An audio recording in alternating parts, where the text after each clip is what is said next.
रात के करीब 12 बज रहे थे। आसमान पर काले बादल छाए हुए थे और बिजलियों के कड़कने और बादलों की गड़गड़ाहट की आवाज सुनाई दे रही थी। उन बादलों को देखकर यही लग रहा था जैसे वो किसी के ऊपर बहुत ज्यादा गुस्सा हो और अपना गुस्सा वो आज यहाँ दिखा रहे हों। उसी मौसम में पुणे मुंबई हाईवे की सुनसान सड़कों पर एक शानदार लग्जरी कार बहुत ही तेज रफ्तार से जा रही थी। उस कार की रफ्तार को देखकर कोई भी कह सकता था कि या तो इसे इस मौसम में कहीं पहुंचने की जल्दी है या फिर वो किसी से बचकर भाग रहा है। कार को एक लगभग 17-18 साल का लड़का वीर मनचंदा चला रहा था और उसके बगल वाली सीट पर उसका खास दोस्त पीयूष अस्थाना बैठा हुआ था। उसकी भी उम्र लगभग वीर के ही बराबर थी। दोनों के माथे पर पसरी हुई पसीने की बूंदें और उनके चेहरे की घबराहट को देखकर कोई भी साफ कह सकता था कि इन्हें कहीं पहुंचने की जल्दी नहीं है, बल्कि ये किसी से बचकर भाग रहे हैं। गाड़ी की इतनी तेज रफ्तार को देखते हुए पीयूष ने वीर से कहा, भाई जब हमने कुछ किया ही नहीं है तो आखिर हम भाग क्यों रहे हैं? पीयूष की आवाज में घबराहट साफ दिखाई दे रही थी। अब वो घबराहट वीर की गाड़ी तेज चलाने की वजह से थी या फिर उस क्राइम सीन को देखकर जहां से वो लोग भाग कर आ रहे थे। हमने किया हो या नहीं भाई, लेकिन फंसूंगा मैं ही, क्योंकि मैंने ही उसे धमकी दी थी और जहां पर उसकी बॉडी मिली वहां पर हमारे सिवा और कोई था भी तो नहीं। वीर गाड़ी को चलाते हुए बोला। उसके चेहरे पर खौफ साफ साफ नजर आ रहा था। पीयूष उसे हौसला देते हुए बोला, ठीक है, लेकिन तुम गाड़ी थोड़ा धीमे चलाओ, मिलकर सोचते हैं कि क्या किया जा सकता है। अब कुछ नहीं किया जा सकता है भाई, मेरे लाइफ की लग चुकी है। कहते हुए वीर एकदम रुआंसा हो चुका था। पहले तुम गाड़ी धीमे करो भाई, हम चल के अंकल से बात करेंगे। पीयूष उसे लगातार गाड़ी धीमे करने को कहे जा रहा था, लेकिन वीर का पांव जरा सा भी एक्सेलरेटर से नहीं हट रहा था।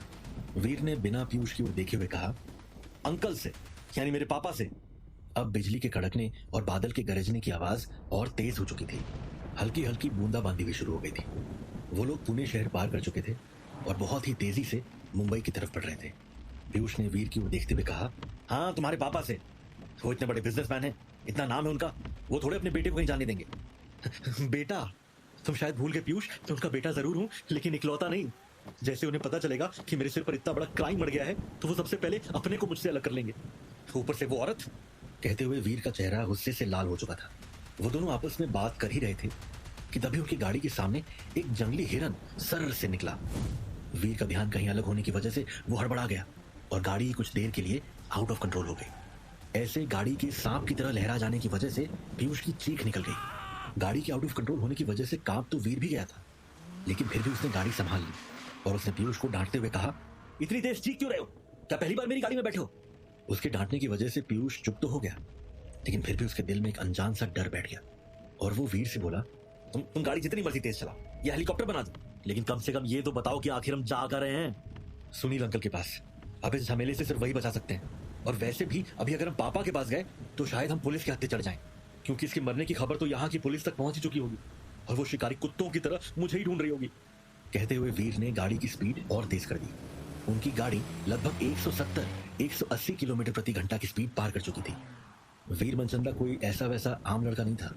वो सपनों की नगरी मुंबई के एक बड़े बिजनेसमैन विजय मनचंदा का बड़ा बेटा था। विजय मनचंदा का बिजनेस की दुनिया के साथ फिल्मी दुनिया में भी बड़ा नाम था।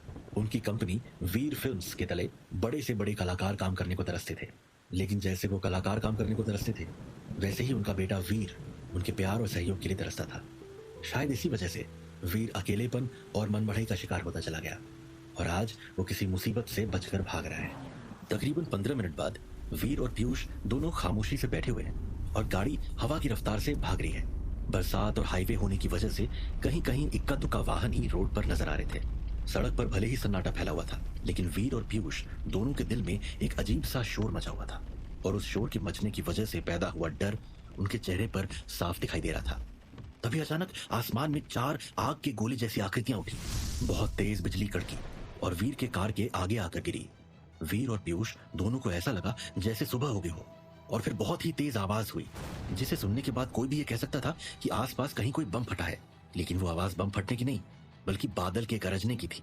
सामने बिजली गिरने के बाद वीर ने फिर से गाड़ी पर कंट्रोल खो दिया और जब तक वो वापस संभलता तब तक उसके सामने एक जंगली बिल्ली जैसा दिखने वाला जानवर आ गया।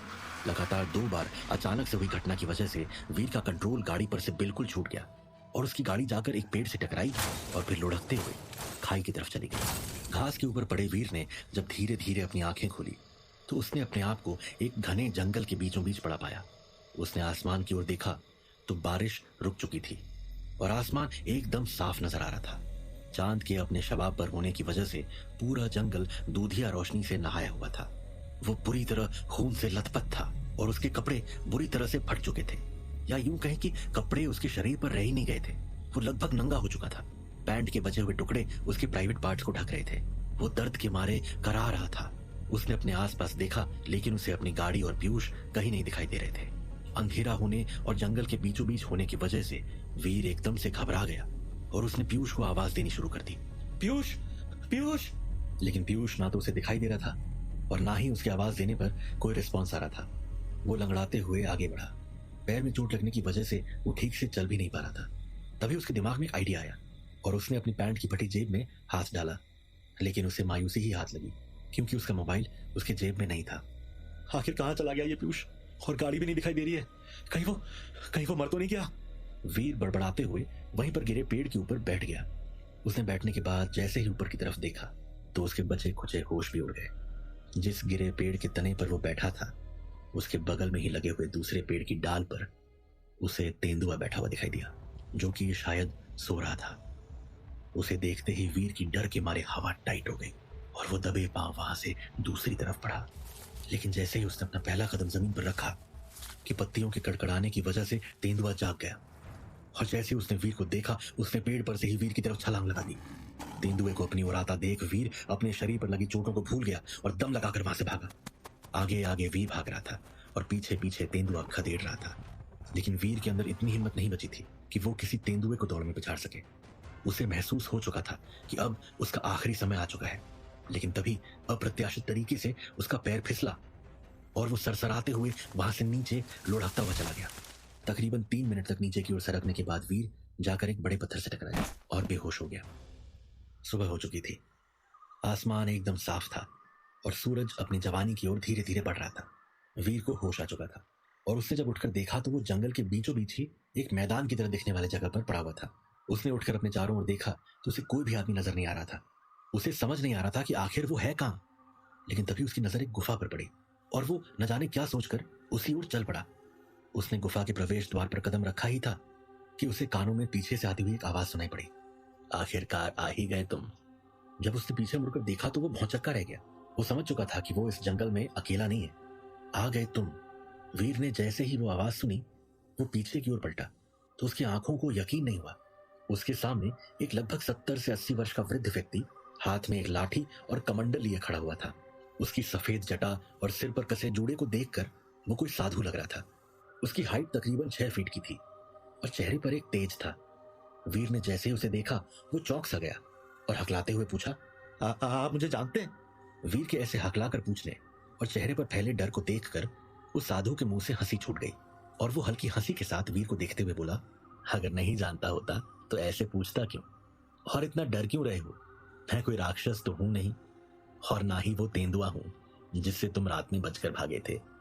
अभी तक चौंके खड़े वीर ने जब उस साधु के मुंह से तेंदुए के बारे में सुना तो और घबरा गया और उसने अपने मन में सोचते हुए कहा, कहीं आदमी सच में कोई राक्षस ना हो और मुझे फंसाने की कोशिश कर रहा हो, क्योंकि इसे तेंदुए के बारे में कैसे मालूम जबकि वो बीती रात की घटना है। वीर ये सब अपने मन में सोच ही रहा था कि उस साधु ने वीर की तंद्रा तोड़ते हुए कहा, क्या सोच रहे हो तुम? प्रवेश द्वार पर ही खड़े रहोगे या अंदर भी चलोगे? उस साधु के इतना कहते ही वीर प्रवेश द्वार से हट गया था। वीर गुफा के प्रवेश द्वार पर खड़ा उस साधु को अंदर जाते देख रहा था। भले ही उसने वीर को अंदर आने का न्योता दे दिया था, लेकिन वीर का मन इस बात की बिल्कुल भी गवाही नहीं दे रहा था कि वो अंदर चला जाए। उसके अंदर एक अजीब प्रकार का डर उत्पन्न हो रहा था।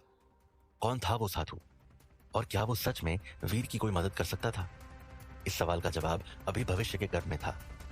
अभी तक कई मुसीबतों को झेलने वाले वीर के जीवन में क्या होगा आगे, जानने के लिए सुनिए अमर वीर, सिर्फ पॉकेट एफएम पर।